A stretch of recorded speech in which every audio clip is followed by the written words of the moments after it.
Bac. Conversion. Nouveauté de vie. Ok. On enchaîne avec.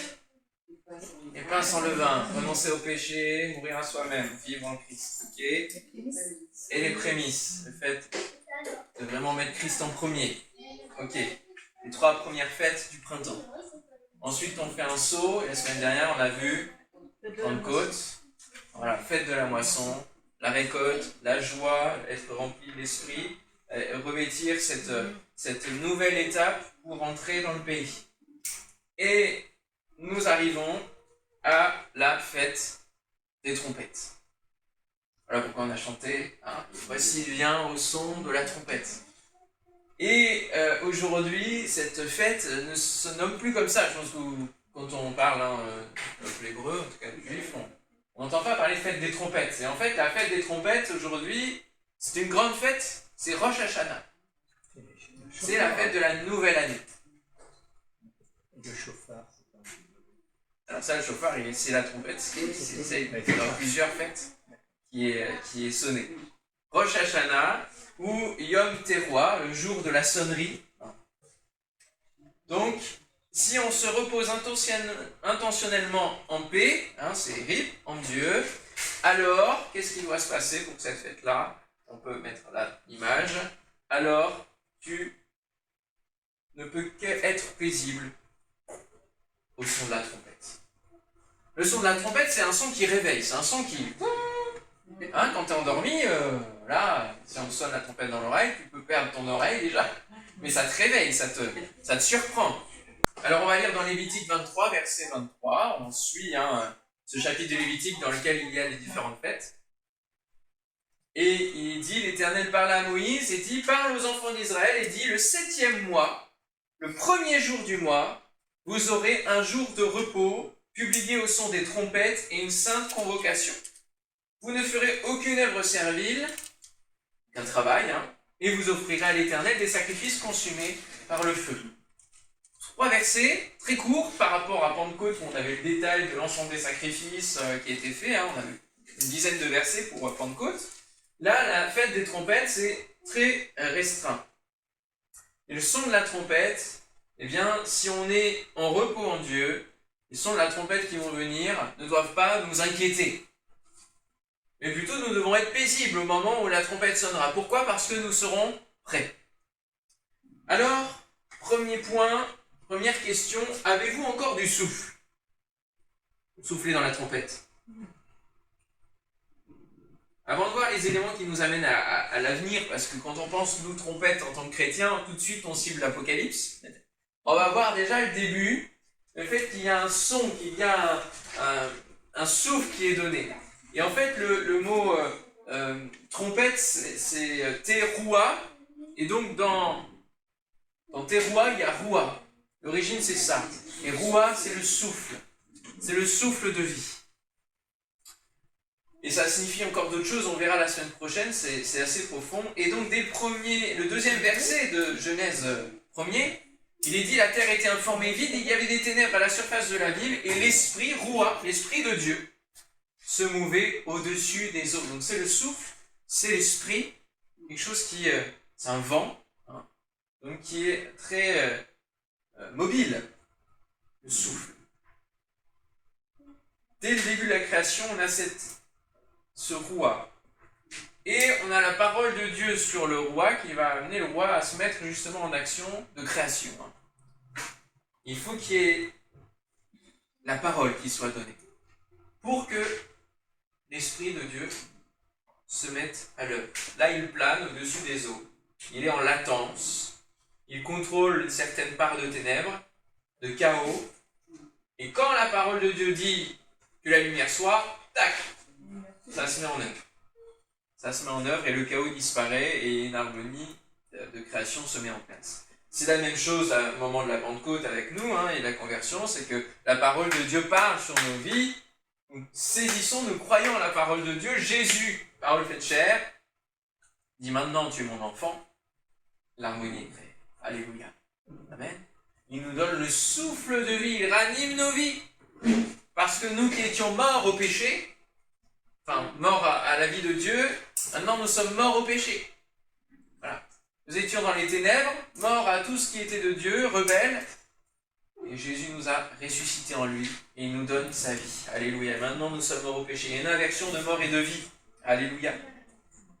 Dieu va retirer à l'homme le souffle de vie. Genèse 6, 17, il voit qu'il y a une décadence suite à la chute, et il va dire, eh bien, je vais retirer le souffle, qui se devait d'être potentiellement éternel si la chute n'avait pas été là.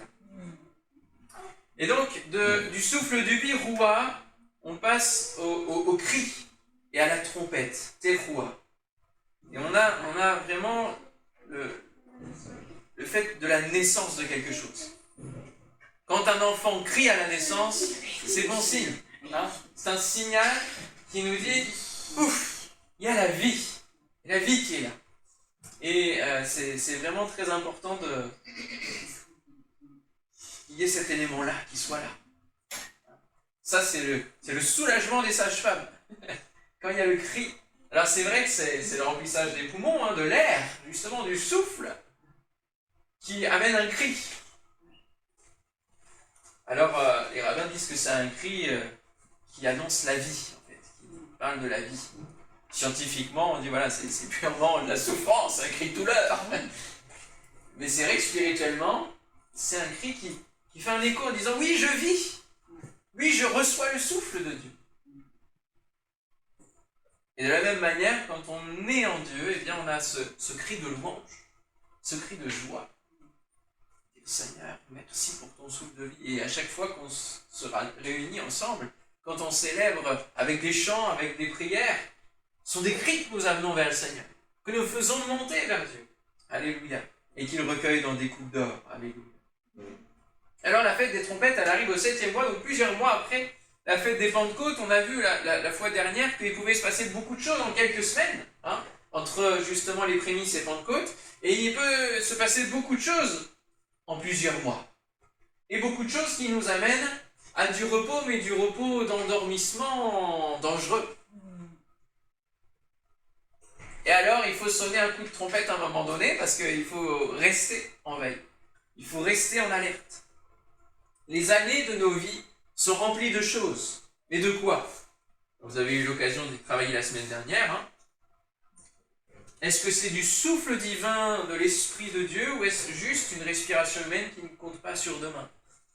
Hier, on était en discussion avec un couple, et on leur décrivait comment on comptait sur Dieu pour tous les domaines de nos vies, de notre vie. C'est pas donné à tout le monde. C'est donné à ceux qui croient, qui cessent porter, en disant bah oui, j'accepte de remettre ma vie à Dieu, un être supérieur qui n'est pas moi. C'est Dieu qui gère ma vie et qui me conduit au travers de son souffle, le souffle du Saint-Esprit bien sûr, qui nous conduit avec des signes, avec la parole de Dieu. Et tout ça coordonné nous amène à aller pas après pas, à traverser les épreuves de demain, à vivre les œuvres bonnes que Dieu a préparées d'avance, qui sont aussi pour demain. Avez-vous encore du souffle pour courir la course de la vie chrétienne, ou êtes-vous endormi par l'esprit de ce monde? Voilà la question. Il y a un danger dans l'endormissement, dans le repos, on l'a vu, hein. Du tout repos, c'est pas bon.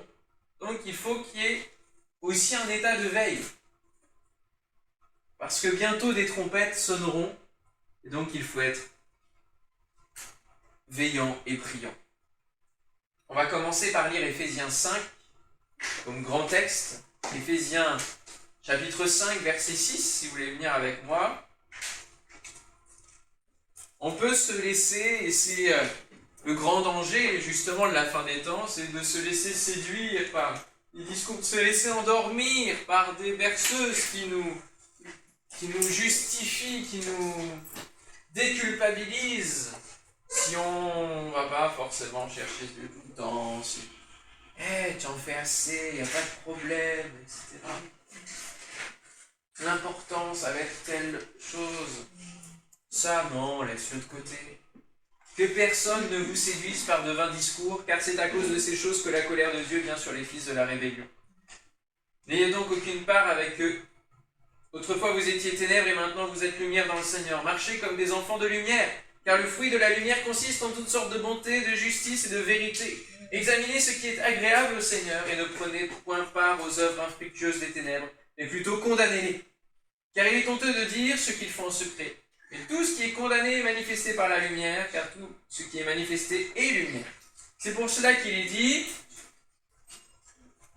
réveille-toi, toi qui dors. Relève-toi d'entre les morts, et Christ t'éclairera. Prenez donc garde de vous conduire avec circonspection, non comme des insensés, mais comme des sages. Rachetez le temps, car les jours sont mauvais. Rachetez votre temps, vos années qui sont là. Ne soyez pas inconsidérés, mais comprenez quelle est la volonté du Seigneur.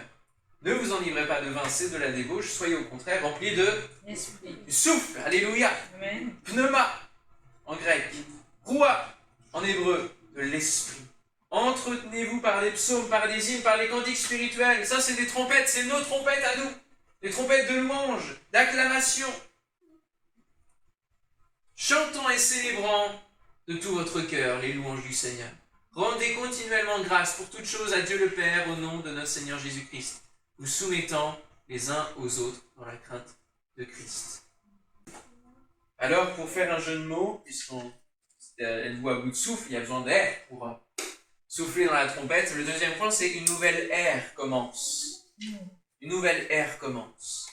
À partir du moment où les trompettes de l'Apocalypse sonnent, c'est qu'il y a une nouvelle étape de franchie. Quelque chose de nouveau qui sonne, qui arrive, dans lequel on entre. Et la fête de Rosh Hashanah donc célèbre la nouvelle année civile. Ça ne correspond pas du tout à notre calendrier païen, grégorien, parce que la nouvelle année, c'est entre fin septembre et début octobre, dans ces eaux-là. Ça fluctue d'une année à l'autre, mais c'est célébré dans ce moment-là. Donc, ce n'est pas forcément ce qui ressort du texte biblique, le fait que ce soit la nouvelle année. Ça a été institué au fil des siècles. Mais c'est quand même le début de quelque chose de nouveau, puisqu'on l'a vu, on a 3 fêtes du printemps, une au milieu, et là, on entame les 3 dernières fêtes de l'automne. Donc c'est une nouvelle saison, une nouvelle ère. C'est quelque chose de nouveau et à venir. Puisque nous ne savons pas, et c'est ça qui est intéressant dans le texte de Lévitique, est-ce que vous avez vu ce qu'il fallait commémorer? De quoi il fallait se souvenir en sonnant la trompette? Dieu dit, parle aux enfants d'Israël, premier jour du 7e mois, on sonne les trompettes et on se souvient. On se souvient de quoi? Eh bien, Dieu le dit pas. Il ne le précise pas. Alors, on pourrait dire la sortie d'Égypte, etc., mais je pense que c'est une commémoration à venir. Puisque Pentecôte est une des fêtes qui était à célébrer à partir du moment où ils allaient entrer en Canaan, c'est-à-dire que les autres fêtes allaient aussi pouvoir être célébrées en Canaan. Et le souvenir, eh bien, c'est le souvenir du son des trompettes et de comment ils sont rentrés en Canaan. Ils ont commencé par quelle étape? Ils ont traversé le Jourdain, et ensuite Jéricho. Et comment Jéricho a été conquis? Par les trompettes. Alléluia. Gloire à Dieu. Les trompettes. Une victoire humainement incompréhensible. Mais une victoire quand même. Jéricho. Ville détruite par le son des trompettes. C'est le début concret de l'entrée dans le pays. Les trompettes annoncent la mise en place donc d'une nouvelle ère, d'un nouveau temps. Elles précèdent l'annonce des 10 commandements. Et là, on va aller dans Exode chapitre 19. C'est vraiment le chapitre juste avant les 10 commandements, Exode 20. Et là, chapitre 19, verset 10. Pour recevoir les 10 commandements, il y avait une préparation. Et c'est intéressant de noter cette petite aparté, là, cette petite parenthèse, c'est que avant de recevoir la parole de Dieu, quand on la lit, il y a une préparation. Prions et demandons justement au souffle divin de nous révéler la lumière, sa lumière, les textes des Écritures. Sinon, on ne va pas recevoir ce que Dieu veut nous commander comment Dieu veut nous diriger pour notre vie. Exode 19, vous avez trouvé, verset 10. L'Éternel dit à Moïse, va vers le peuple, sanctifie-les aujourd'hui et demain, qu'ils lavent leurs vêtements, qu'ils soient prêts pour le 3e jour. Êtes-vous prêts lorsque Jésus reviendra? Car le 3e jour, l'Éternel descendra aux yeux de tout le peuple sur la montagne du Sinaï. Tu fixeras au peuple des limites tout alentour, et tu diras, gardez-vous de monter sur la montagne ou d'en toucher le bord. Quiconque touchera la montagne sera puni de mort. On ne mettra pas la main sur lui, mais on le lapidera. On le percera de flèches. Animal ou homme, il ne vivra point. Quand la trompette sonnera, ils s'avanceront près de la montagne. Moïse descendit de la montagne vers le peuple. Il sanctifia le peuple et ils lavèrent leurs vêtements. Et il dit au peuple, soyez prêts dans 3 jours. Ne vous approchez d'aucune femme. Priorité, même familialement, là, il fallait être tous focus sur Dieu. Le 3e jour au matin, il y eut des tonnerres, des éclairs et une épaisse nuée sur la montagne. Le son de la trompette retentit fortement et tout le peuple qui était dans le camp fut saisi d'épouvante. Alors, est-ce qu'il faut être saisi d'épouvante ou être en paix quand la trompette sonne? Moïse fit sortir le peuple du camp à la rencontre de Dieu. Ils se placèrent au bas de la montagne. La montagne du Sinaï était toute enfumée parce que l'Éternel y était descendu au milieu du feu. Cette fumée s'élevait comme la fumée d'une fournaise et toute la montagne tremblait avec violence parce que Dieu est un feu. Le son de la trompette retentissait de plus en plus fortement. Et Moïse parlait et Dieu lui répondait à haute voix. Ainsi l'Éternel descendit sur la montagne de Sinaï, sur les sommets de la montagne. L'Éternel appela Moïse sur le sommet de la montagne et Moïse monta. Donc il n'y a aucune excuse pour que le peuple hébreu, ça c'est notre aparté aussi, fasse un veau d'or. Aucune excuse. Parce qu'ils ont vu Dieu parler avec Moïse. Ils savaient que Dieu était vrai, vivant. Ils l'avaient vu au travers des miracles, mais là ils le voyaient de leurs yeux au travers de cette montagne brûlante.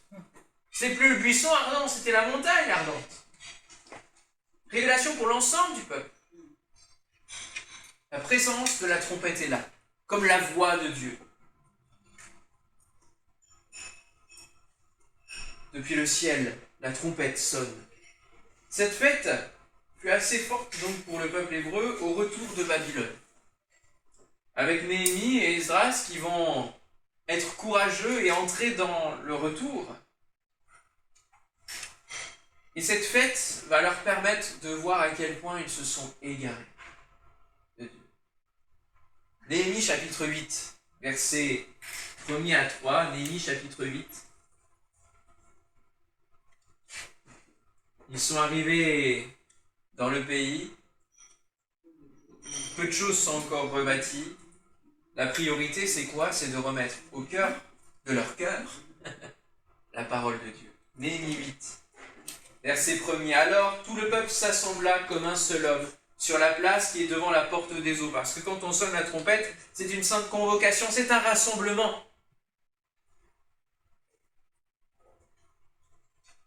Ils dirent à Esdras, le scribe, d'apporter le livre de la loi de Moïse prescrite par l'Éternel à Israël. Vous voyez, on fait le pont là avec Exode 19. Et le sacrificateur Esdras apporta la loi devant l'assemblée, composée d'hommes et de femmes et de tous ceux qui étaient capables de l'entendre. C'était le 1er jour du 7e mois. Fête des trompettes. Esdras lut dans le livre depuis le matin jusqu'au milieu du jour sur la place qui est devant la porte des eaux, en présence des hommes et des femmes et de ceux qui étaient capables de l'entendre. Tout le peuple fut attentif à la lecture de la loi. Verset 9. Néhémie le gouverneur, Esdras le sacrificateur et le scribe, et les Lévites qui enseignaient le peuple dirent à tout le peuple, ce jour est consacré à l'Éternel votre Dieu. Ne soyez pas dans la désolation et dans les larmes, car tout le peuple pleurait en entendant les paroles de la loi. Pourquoi? Parce qu'ils réalisent qu'ils n'étaient pas dans la volonté de Dieu et qu'ils se sont éloignés. Ils leur dirent, allez, mangez des viandes grasses et buvez des liqueurs douces. Et envoyez des portions à ceux qui n'ont rien de préparé, car ce jour est consacré à notre Seigneur. Ne vous affligez pas, car la joie de l'Éternel sera votre force. Alléluia. Les Lévites calmaient tout le peuple en disant, taisez-vous, car ce jour est saint. Ne vous affligez pas. Et tout le peuple s'en alla pour manger et boire, pour envoyer des portions et pour se livrer à de grandes réjouissances, car ils avaient compris les paroles qu'on leur avait expliquées. Ça, c'est un texte qu'on a beaucoup étudié au début d'Oasis, parce que pour moi, c'était fondateur aussi de la vision, puisqu'il y a toute une organisation entre les versets qu'on a lus, où ils vont expliquer par petits groupes, ils vont s'exhorter. Donc c'est aussi la vision des maisons, et la vision de l'église où tout le monde s'assemble. Et le fait aussi que c'est presque, enfin, c'est en plein air là, parce qu'ils ont rien de quoi s'abriter, ils n'ont pas tout rebâti. De grandes réjouissances. La joie de l'Éternel sera votre force. Alléluia. C'est très repris en Allemagne. Eh oui. Et le verset bien souvent. C'est vrai. Marié.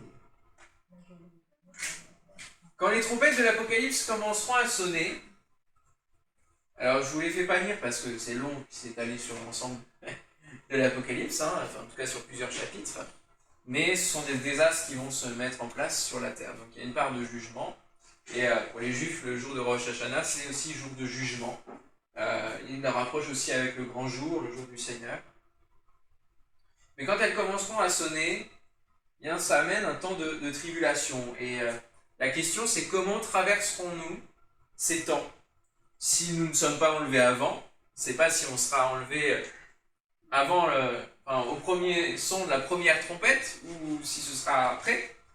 Et toujours est-il que ça amène un temps de tribulation. Est-ce qu'on va traverser ces choses avec affliction, avec épouvante, ou avec réjouissance, avec paix? Et quand on lit, et on le verra la semaine prochaine, mais entre le premier jour du 7e mois et le 10e jour du 7e mois, qui est la deuxième fête d'automne, qui est le jour des propitiations, la fête du grand pardon, le Yom Kippour, dans ces 10 jours-là, il y a un temps de contrition, de repentance, de retour à Dieu. Un temps de jugement, de nettoyage quelque part.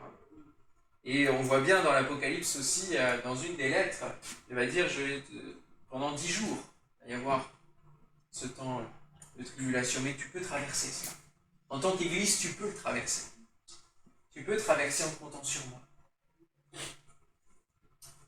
Et quand on lit donc Néhémie, on voit que c'est le temps de donner la parole à ceux qui ne l'ont pas, à ceux qui la cherchent, à ceux qui ont soif. Donnons à boire, partageons des portions.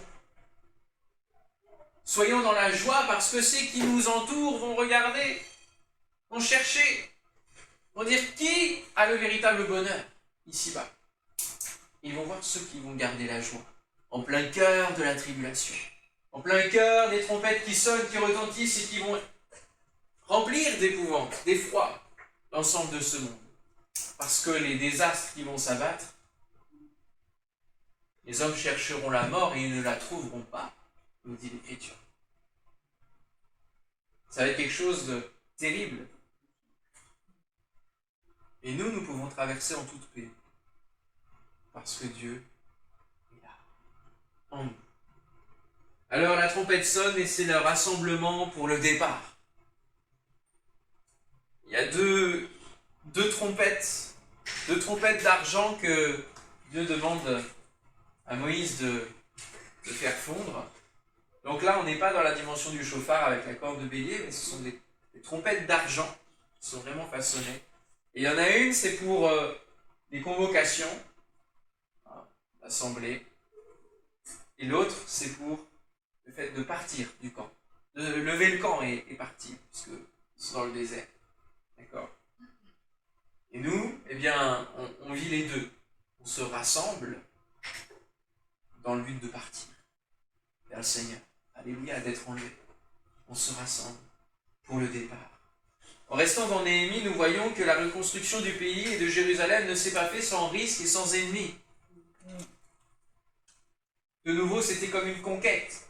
Sanballat, Tobija sont des ennemis et d'autres qui ne voulaient pas de ce retour vers Dieu.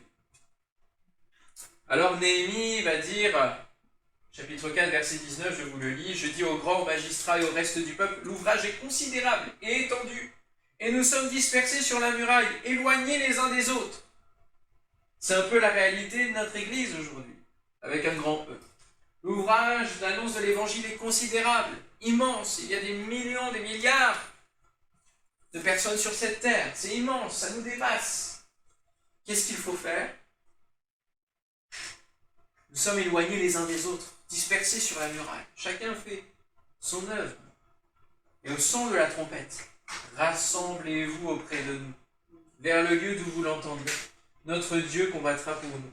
C'est ainsi que nous poursuivions l'ouvrage.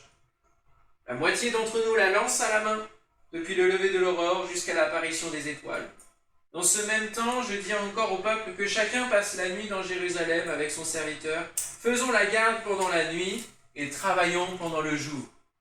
Ils avaient la pelle à la main et l'arme dans l'autre main, prêts à se défendre et à bâtir. Et nous sommes, nous, en tant que chrétiens sur cette terre, maintenant dans ces temps que nous vivons, véritablement avec ces deux choses. L'arme de la prière, de la louange, l'arme qui vient faire des percées dans le monde des ténèbres, qui n'a pas le droit de tout conquérir dans nos vies, dans nos familles, dans les différents cercles et domaines de nos vies. Nous sommes là pour répondre par la prière, par les promesses de l'Éternel, et aussi nous travaillons à bâtir avec Dieu son royaume, dans les cœurs, dans les vies. Nous avons une pelle à la main, la pelle de la parole de Dieu qui vient et nous la distillons pour bâtir pierre après pierre. Rassemblez-vous, pierre vivante, dira aussi dans le Nouveau Testament. Nous nous rassemblons. Alléluia. C'est ça l'Église. Se rassembler, faire corps pour véritablement arriver à quelque chose. Si nous sommes dispersés, rien de concret se construira. Et si l'Éternel ne bâtit la maison, ceux qui travaillent à nous. Voilà quelle doit être notre attitude dans les temps de la fin dans lesquels nous sommes. Se rassembler, s'encourager, garder l'art de la prière, de la confiance en Dieu et continuer à bâtir avec lui son royaume, de travailler dans son champ. Travailler pour lui le jour et veiller la nuit. C'est ce que faisait Jésus. Il guérissait, annonçait la parole, chassait les démons le jour et la nuit, il allait veiller auprès de son Père pour rester aligné avec la volonté du Père. L'enlèvement. Es-tu prêt pour les trompettes qui vont sonner? L'enlèvement, c'est le signal du rassemblement de tous les rachetés. Alléluia. La trompette, c'est aussi pour signaler donc ce départ du camp. Êtes-vous prêts à quitter le camp de cette terre? Ce texte d'un Thessaloniciens que nous connaissons bien, chapitre 4, verset 16, nous dit en effet au signal donné, sitôt que la voix de l'archange et le son de la trompette divine retentiront, le Seigneur lui-même descendra du ciel, et ceux qui sont morts unis au Christ ressusciteront les premiers. Ensuite, nous qui serons restés en vie à ce moment-là, je crois que nous serons enlevés ensemble avec eux dans les nuées, pour rencontrer le Seigneur dans les airs. Ainsi, nous serons pour toujours avec le Seigneur. Encouragez-vous donc mutuellement par ces paroles. Encourageons-nous, frères et sœurs. Encourageons-nous régulièrement à dire, notre destination, c'est là-haut. Tiens bon, jusqu'au bout, persévère jusqu'au bout, et tu seras sauvé. Combien lire la Bible nous éclaire et nous permet de nous préparer. Ne négligeons pas la lecture et la méditation de la parole. C'est elle qui nous tient en alerte. C'est comme une trompette qui nous tient en veille, qui nous réveille. Cela nous permet d'être donc dans le repos, là où les hommes se demandent ce qui se passe dans notre monde. Combien aujourd'hui nous disent, mais ça va de mal en pis, c'est horrible ce qui se passe. C'est horrible. Où allons-nous? Bien nous pouvons répondre. Nous avons ce repos que promet la connaissance de Dieu.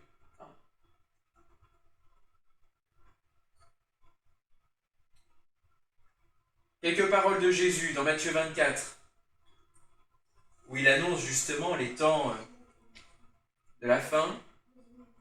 Verset 29, aussitôt après ces jours de détresse, le soleil s'obscurcira, la lune ne donnera plus sa lumière, les étoiles tomberont du ciel et les puissances des cieux seront ébranlées. Alors le signe du Fils de l'homme paraîtra dans le ciel. Toutes les tribus de la terre se lamenteront et elles verront le Fils de l'homme venant sur les nuées du ciel avec puissance et une grande gloire. Il enverra ses anges avec la trompette retentissante, et ils rassembleront ses élus des 4 vents, depuis une extrémité des cieux jusqu'à l'autre. Alléluia. Nous allons entrer avec l'enlèvement, avec la trompette retentissante, nous allons entrer dans une nouvelle ère, dans une nouvelle chose. C'est régner avec Christ pendant ces 1000 ans. Pendant ces 1000 ans qui sont des 1000 ans de repos, où le règne de Jésus sera là, où les animaux auront un autre comportement, où le loup et l'agneau seront ensemble, etc. Il y aura un temps de paix pendant 1000 ans. Pourquoi? Parce que le diable, il sera enfermé. Nous entrons avec lui pour régner. Alléluia. En conclusion, souviens-toi de Jésus-Christ, sois un écho de la terre vers le ciel. Amen.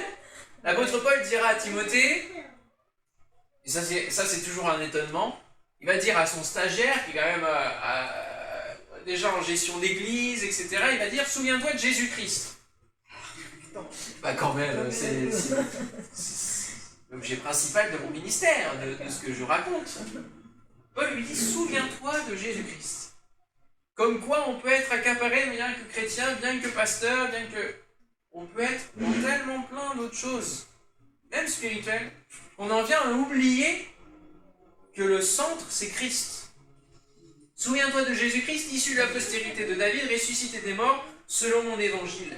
Et autrement dit, il lui dit, sois attentif, souviens-toi, rappelle-toi à l'esprit de Jésus-Christ. Comme une trompette qui retentit régulièrement. Ce n'est plus moi qui vis, c'est Christ qui vit en moi. La mort m'est un gain. Pourquoi? Parce que la vie en Christ m'amène à la vie éternelle. C'est ça l'objectif. Souviens-toi de Jésus-Christ. Souviens-toi que Jésus revient. Alléluia. Là, il y a un des dictons forts qui a été donné pendant plusieurs années, pendant les temps de réveil, justement spirituel, de retour à Dieu. Il y a eu des trompettes comme ça, comme au début du siècle. Jésus sauve. Et guérit. Jésus guérit. Jésus baptise du Saint-Esprit. Et Jésus revient. Quatre actions de Christ qui sont fondatrices dans nos vies. Alléluia.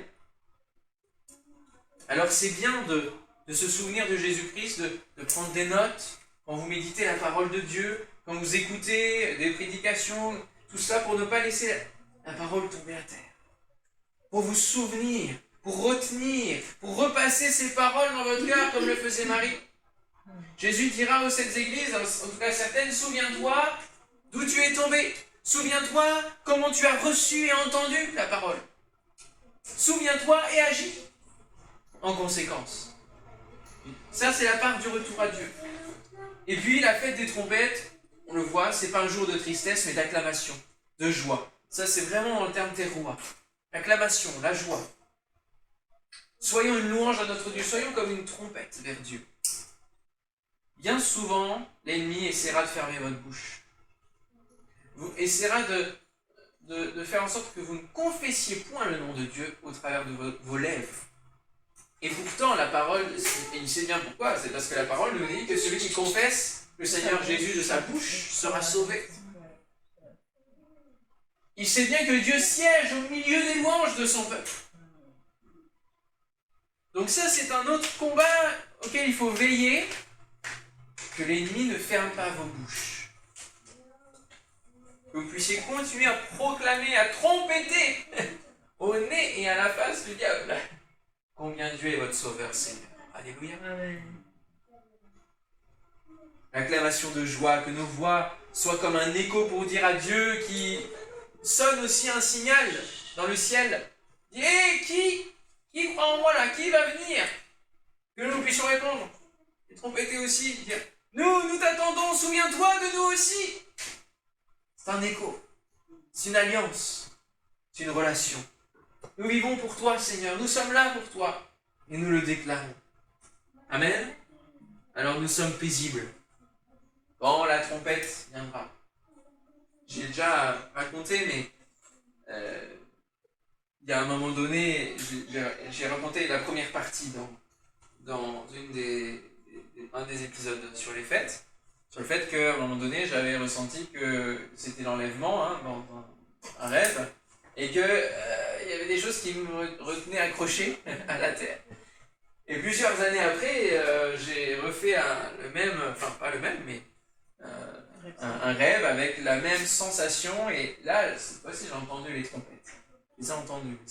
Et c'est vraiment des trompettes qui donnent un souffle qui va avec. C'est-à-dire que c'est pas juste le son qu'on entend, mais ça amène un souffle, ça nettoie, ça fait tout envoler. Hein. Et alors là, je me souviens, l'image que j'avais, j'étais juste avant de prendre un pont à Paris, dans le cœur de Paris, il y a un feu en voiture. Et puis là, les trompettes, et hop là. Alléluia. Les trompettes. Soyons paisibles quand la trompette sonnera. Peu importe ce que nous ferons ou nous serons, la paix soit là. Amen. Alléluia. Seigneur, nous te bénissons, te louons.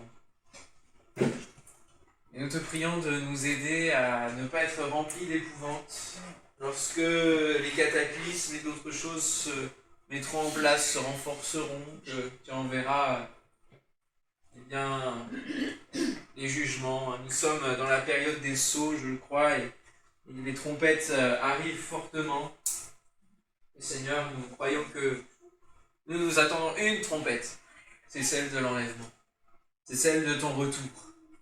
Il annoncera ton retour et qui nous permettra de monter vers toi, d'être dans ta présence pleinement, de pouvoir ensuite régner avec toi et vivre ensuite la vie éternelle avec toi. Alléluia. Pour le 8e jour infini, cette nouvelle semaine infinie. Alléluia.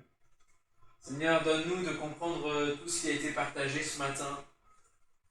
Ouvre nos intelligences, nos cœurs, Seigneur, et je prie véritablement que tu agisses au milieu de nous, au milieu de ton Église avec un grand E, afin qu'elle se prépare, que chacun se prépare, Seigneur mon Dieu. Au nom de Jésus. Merci Seigneur. Amen.